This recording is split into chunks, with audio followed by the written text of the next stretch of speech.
mofinaina isan'andro atolotry ny mpitandrina rakotina valina maoly.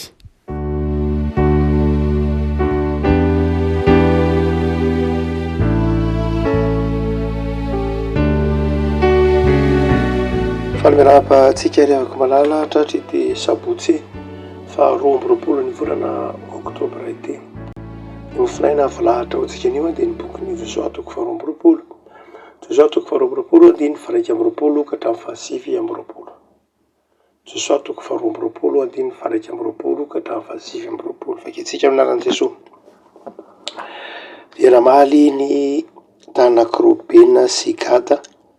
ary natsasaky ny fireneny Manase ka nanao tany mpifehy arivo tamin'ny Israely hoe: Andriamanitra Andriananahary dia Jehova, eny Andriamanitra Andriananahary dia Jehova, izy no mahalala ary ny Israely ahalala koa. Raha fiodinana na fahadisoana amin'ny Jehova, aza mba mamonjy anahy akory ianao anio. Raha izany no nanorenanay alitara mba hiala amin'ny fanarahana an'i Jehova, na hanatitra fanatitra hodorana na hohanina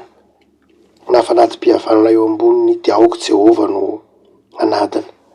Fa tahotra tokoa no antony nanaovana izao. Fa hoy izahay, rahatrizay dia antany ny taranakay ny taranakare hoe: moa mifaninona akory ianareo sy Jehova Andriamanitry ny Israely, fa Jordanina nataon'i Jehova ho faritra eo anelanelantsika ry taranak'Robena sy Gada, ka tsy manana anjara amin'ny Jehova ianareo, ka dia ampy tsara ny taranakareo, tsy atahotra ny Jehova ny taranakay. Dia hoy izahay, aoka isika n'olona alitara ho antsika, tsy hanaterana fanatitra hodorana nefa na fanatitra hafalatsadra, fa mba ho vavolombelona ho amintsika sy ny taranantsika mandimbentsika, hanaovana ny fanomponan'i Jehova eo anatrehany amin'ny hanaterana fanatitra hodorana sy fanatitra hafalatsadra ary fanatim-pihavanana, mba tsy ho lazan'ny taranakareo amin'ny taranakay rahatrizay hoe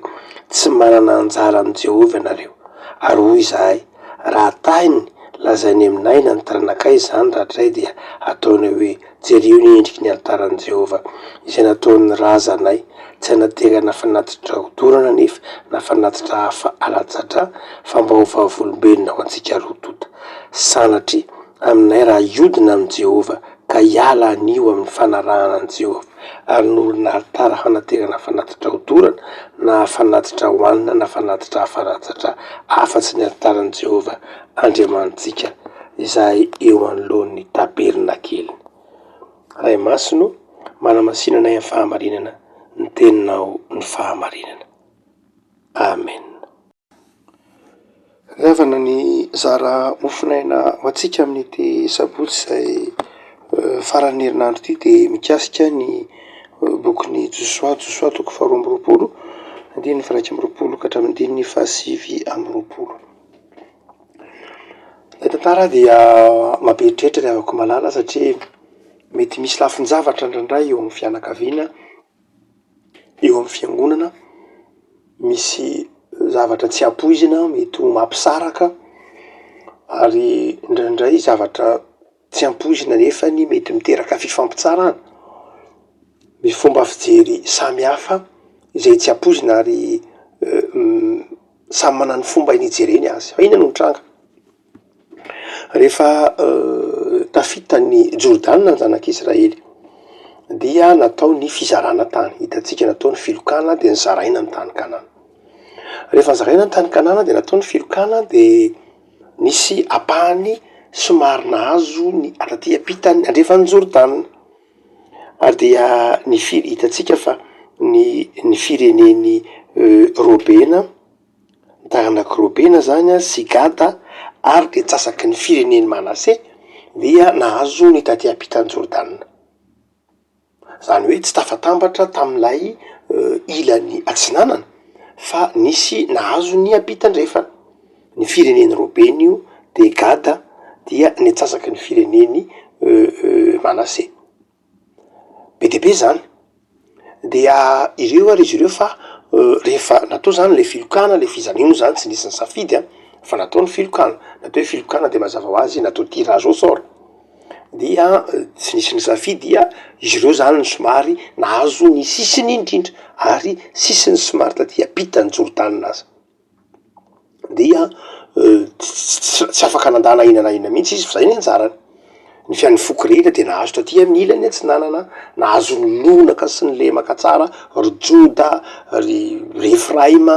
sy ny tahaka zany, fa i Robena sy Gada ary ny ampahany amin'ny Manase kosa de nahazo taty apita lavidavitra kely zany. Dia inona no nitranga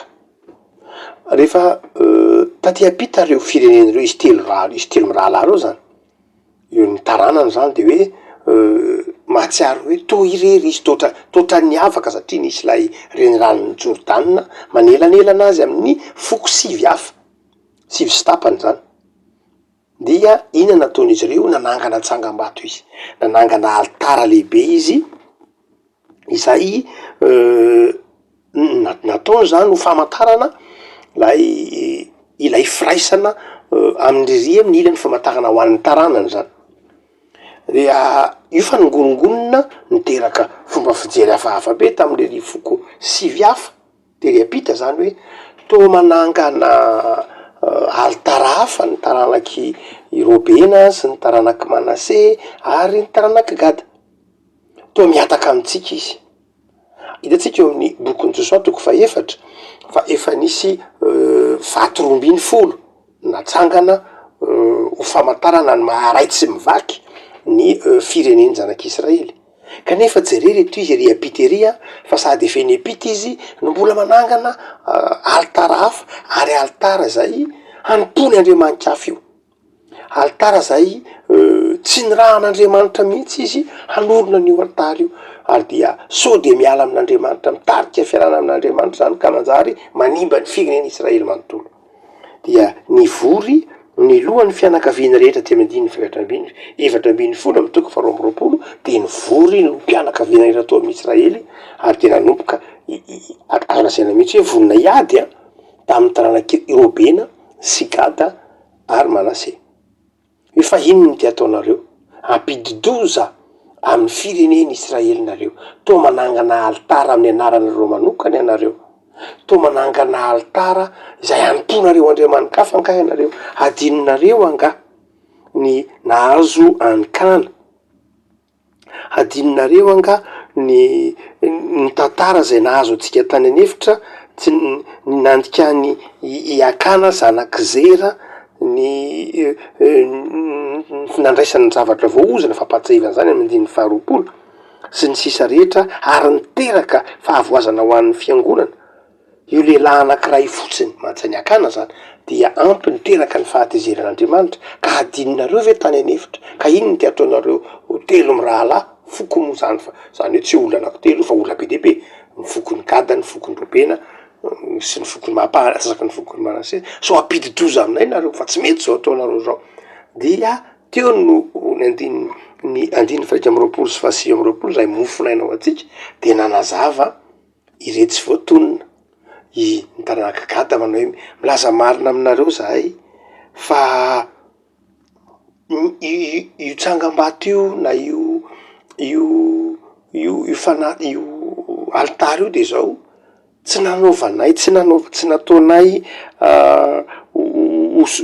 fanatitra anaovanay fanatitra amin'ny Andriamanitra hafa io, tsy zay loatra, zay de milaza marina aminareo fa tsy antonay Andriamanitra hafa io ary tsy milaza fisarahana aminareo io fa ho fahatserovany taranakay fa izao iray ainy amin'ny ry apita, zany hoe lay taranak'izy telo mirahalahy zany de izao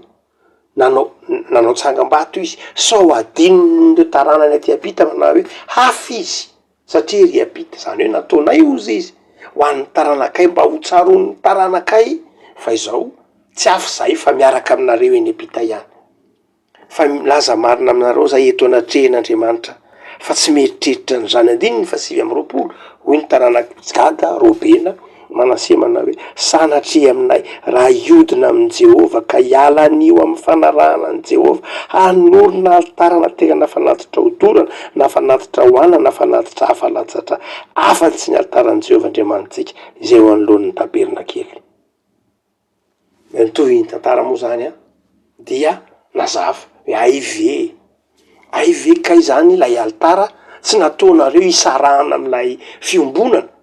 na nataonareo anompon'Andriamanitra hafa fa nataonareo an'ny taranakareo mba hatserovany fa iray tsy mivaky any sika sao adino ny sarahany io reny ranony Jordany io ka ho adinony fa iray aina ihany ny atsinanana sy ny andrefana.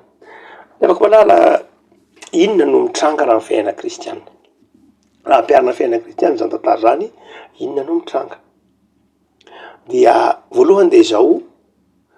ny fandalana ny firaisan'ny fiangonana, ny firaisam-pianakaviana, ny firaisam-pirenena. Sarotiny mihitsy re tsy foko sivy, sarotiny izy raha vao nahita n'ilay alitara natsanga ny foko telo hafa tery ampita de sarotiny hoe tsy akasitrahan'Andriamanitra sao de sanatria mivaky ny fivavahana, mivaky ny firenena, mivaky ny fianakaviana, mivaky ny fiangonana, sao tsy akasitrahan'Andriamanitra zany. De niezaka nanatona ny tery ampita izy. Ny teny ampita indray de zao raha nanangana ilay tsangam-bato tsy hoe sanatria tady fahaleovan-teny fa tena fahatserovana, fampahatserovana ny taranany hoe raitsy mivaky amin'ny ery ampita isika ka ny dikan'ity tsangam-bato orony ity de zao nataotsika ho an'ny ery ampita io, ho tsarovanareo fa iray amin'ny ery ampita tsika. Afaka malala zava-dehibe ilay hoe fiombonana. Move ny fianakaviana, ny mpiray tanindrazana isan'ny manao zava-dehibe ny fiombonana, ny firaisan-kina, ny fifankatiavana. Ny fanomponan'Andriamanitra rehefa malala amin'ny ty volana oktobra ty moa hoe havaozy ny fanomponan'ny fiangonana, havaozy ny fanomponan'ny fiangonana de zao tokony ho fantatsika fa zany fanomponan'Andriamanitra zany de tsy vitan'olon-drery. Matoa Jesoa nanafatra ao amin'ny Jaona 2:10 manao hoe didy vaovao no omeko anareo de mba hifankatiavanareo, zany hoe ny fifankatiavana de tsy hoe tanjona fa didy. Ray mantsika rehefa mieritreritra hoe fifankatiavana na ny firaisam-piangonana na ny fifankatiavan'ny fianakaviana na ny firaisam-pirenena ndray de ataotsika hoe tanjona le izy. Tsy tanjona mihitsy, ny tanjona mantsy de zao mety ho tratra, mety tsy ho tratra. Raha tratra de eny sotran'Andriamanitra, raha tsy tratra dia atao akory fa tanjona iny, fa tsy tanjona mihitsy ny fifankatiavana, tsy tanjona ny fifankatiavana ao anatin'ny firenena, tsy tanjona ny fifankatiavana ao anatin'ny fiangonana, fa izao tena didin'Andriamanitra ary tokony ho saro-piaro am'izany fiombonana, firaisam-piangonana zany, firaisany sy ny fifankatiavany mpiray tanindrazana zany ny kristianina, satria tsy tanjony zany fa didin'Andriamanitra. Ary tsy vitany hoe didy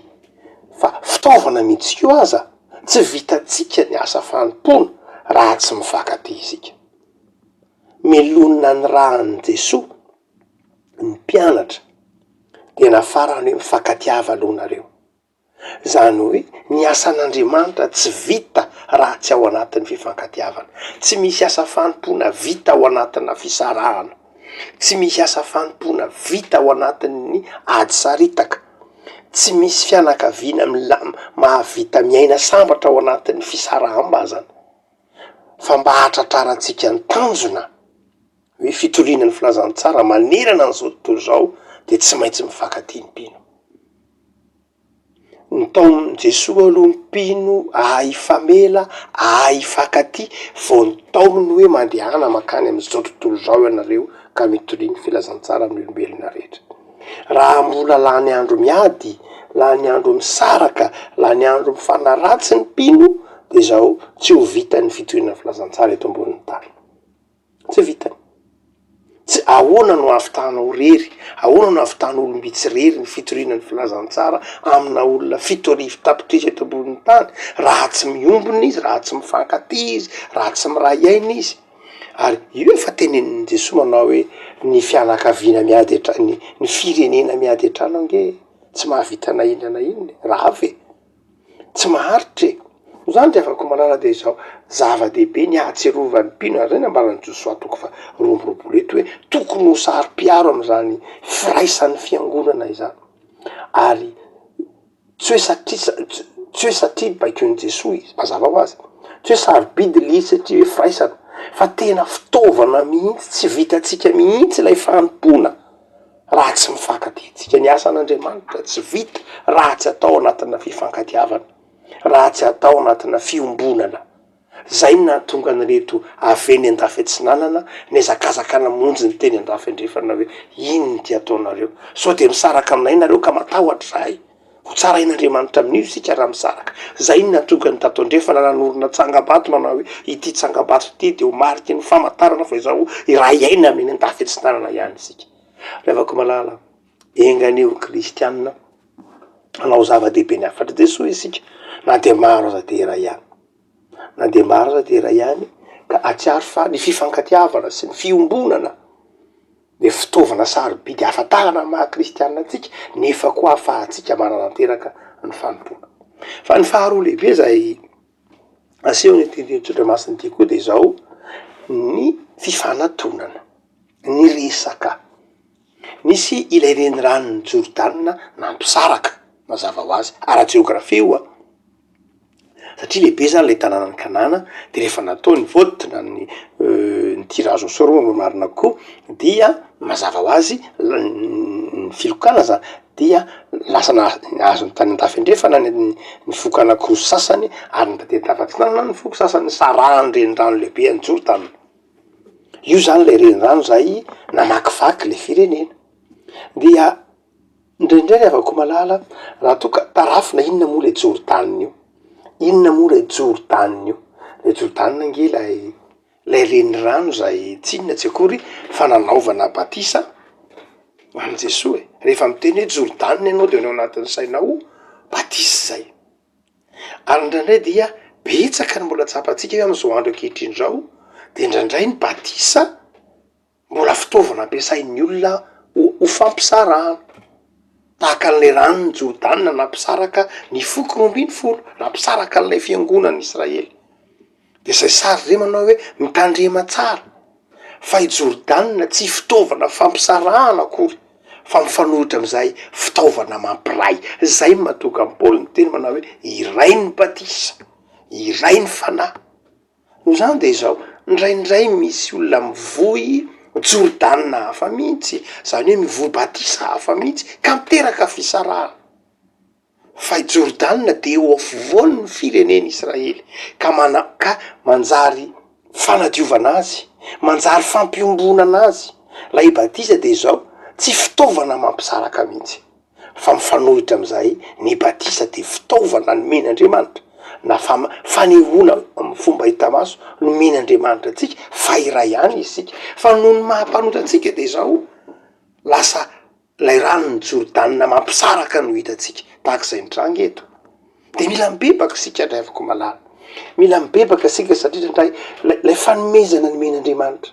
lay batisa ny menina sain'i Jesoa ataotsika ndraindray no lasa fitaovana voizitsika ka hifampitsara atsika mampisaraka atsika manao hoe zany ve batisany zaza ve batisany lehibe ve ry avako malala lehibe lavitra noho ny ataotsika hoe ny rano zay famantarana hita maso ny fahasoavan'ny Kristy voazarazara nga Kristy ny batisany vao maika tokony mampiombona atsika hoe fianakaviam-be iray ihany sika rehetra ankonana iray ihany ny fiangonana rehetra izay nandray an' Jesoa zay natao batisa de nandray an' Jesoa no zany tsy tokony ho ifampitsara amina zavatra tahaka zany mpindravako malala zay nydikan'ilay hoe Jordanina izay teo raisina amin'ny heviny ara-panahy raisina amin'ny heviny ara-panahy io dia ilay Jordanina zay toy ny nampisaraka dia tiany soratra masinao tahaka atsika hoe havaozy fa ny batisa de fampiombonana fa tsy fampisarahana akory ary iray ihany isika io tika manao hoe ndraindray amy maha olombelona de zao mora mitsara ary ny vahaolana de zao ny fifanantonana tsy ny fifampitsarana miezaka mifanatona dia miezaka miresaka satria indraina satria ny tany taty Atsinanana dia tonga dia avy hatrany dia ny tsara ny tany andrefana efa iny ny ty ataonareo ny tany andrefana dia nandray inisiativa nandray fanapahan-kevitra samyreny manao hoe andaotsika anao tsangam-bato azo natao tsara ny fifampitoniana eto dia izao ny fanatona ny tany andrefana ny fanatona ny tany Atsinanana dia na fanazava dia hoe ay ve zay ny dikany dia hitatsika amin'ny andininy faefatra amby telopolo tena sy ny tranakirobena sy gadanara lay aritara favavolombelona ho amintsika rotota fa Jehova no Andriamanitra lasa rava la hevitry ny fisarahana nahoana ny rava la hevitry ny fisarahana satria ilay Jodanina indray lasa nanjarina an'iny lasa nampiavana lay fitandindony Jesosy nge io lay Jesosy nandrava ny hevitry ny fisarahana ary zava-dehibe ny fifanantonana ny fifampitoniana ny fifampiresahana fa ny fifampitsarana melody manjary fitaovan'ilay ratsy ka manjary misaraka rehefa lasa aloha ny fitsarana tahak'izay hitantsika arak'izay tsao hitantsika manomboka amin'ny andininy fahaefatra hatrany amin'ny andininy fa maromaro koa manomboka amin'ny andininy fahasivy dia nandeha ny tsao ohatran'ny miatakataka angery zareo hoe ohatran'ny tsy te hiavana amintsika ange ny taranaka gady ohatran'ny malitady aleo tena ange ny taranaka robena dia nandeha le resadresaka sy lay sahondresaka dia nanjary niteraka fisarahana riavako malala manimba ny sahondresaka manimba ny tsao ny zava-dehibe dia izao ny fifanatonana ny fifampiresahana ny fifamelana fa nandray zavatra tsy de manahoana loatra dia ampiasain'ilay ratsy ary dia manjary miteraka ady sy korotana fa zava-dehibe ny fihavanana ny fifampiresahana riavako malala enganeo kristianina resy lahatra ianao fa sarobidy ny fifampiresahana ny fifanantonany vahoakan'Andriamanitra raha misy manana olana aza malaky mitsara mahaiza miaino mahaiza mifanantona mahaiza mifanakalo hevitra ahafantaranao ny dikany fihetsiky ny namanao ahafantaranao zay remety ho ataony dia manana fotoana fiainona ary rehefa azonao zay dia rehefa tafaresaka dia mety ho azo ay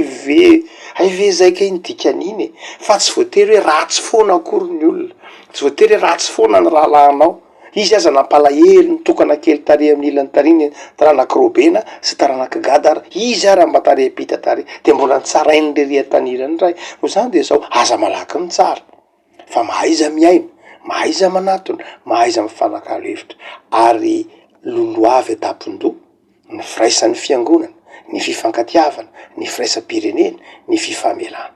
lay Jesosy Kristy eto amin'izay efa nanolotra ny tenany ho antsika ka naneo ny batisa ho mariky ny fiombonana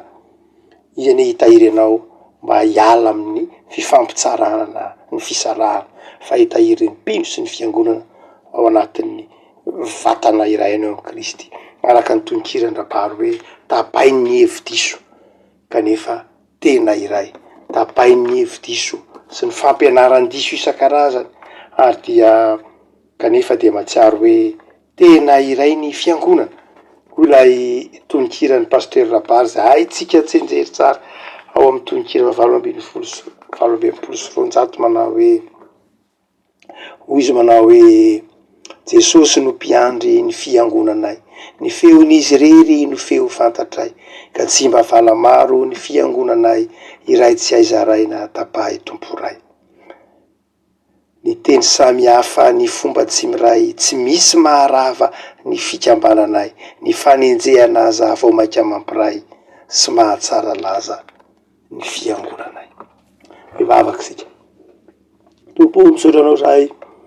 noho ny amin'ny teninao zay azonay novakina tamin'ny teny malagasy Andriamanitra saro-piaro amin'ny firaisan'ny fiangonana ianao saro-piaro amin'ny firaisam-pianakaviana sarotiny amin'ny fiombonan'ny firenena ary na ny zanako malalanao aza dia ny rahainao handrava ny hevitry ny fisarahana